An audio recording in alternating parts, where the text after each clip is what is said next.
ข้าพเจ้าจะขอเสนอผ่านท่านประธานไปหารัฐบาลว่าให้รัฐบาลรายงานเบิงพวกเขาได้รายรับจากการขายทรัพยากรธรรมชาติโดยเฉพาะเป็นแทนี้หลายสำหรับ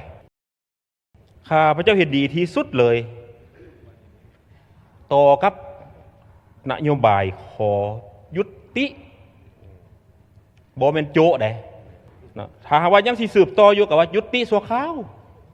เนาะมันก็มีหลายคำศัพท์เดยุติถาวรยุติสัวข้าวได้แต่สุโจะคันโจะมันหลายความหมายเนาะ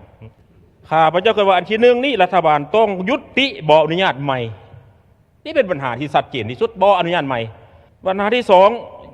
กวดกาประเมินคืนหมดบรรดาโครงการที่อนุญาตแล้วเลือกเฟ้นว่าบริษัทใดมันเข้มแข็งบริษัทใดมีประสิทธิผลตัวนี้ข้าพเจ้าจะขอเสนอผ่านท่านประธานไปหารัฐบาลว่าให้รัฐบาลรายงานเบิงในระยะที่พวกเขาขีดกล้องแล้วกลับคืนไปทางหลังนี้พวกเขาได้รายรับจากการขายทรัพยากรธรรมชาติโดยเฉพาะเป็นแทนี้หลายสำหรับแล้วให้รัฐบาลรายงานว่า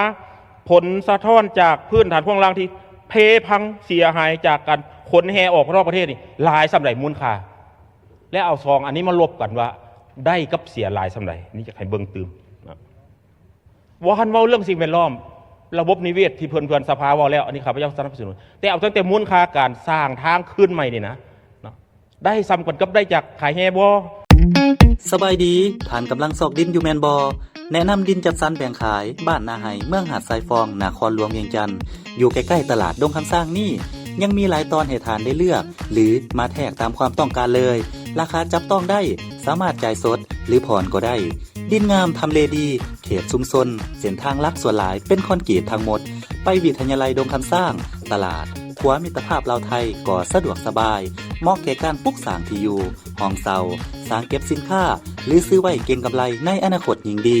โครงการพวกเฮามีทางปูยางกว้าง6เมตรมีน้ำประปาไฟฟ้าพร้อมของแถมดินจีซีมังเสาหัวที่สำคัญได้ใบตาดินขอบทองจ่ายก่อน 30% เข้ามาปลูกสร้างได้เลยสนใจสอบถามที่เบอร์020 5992 6995 020 5504 3399บุญเลี้ยงดินจัดสรรแบ่งขาย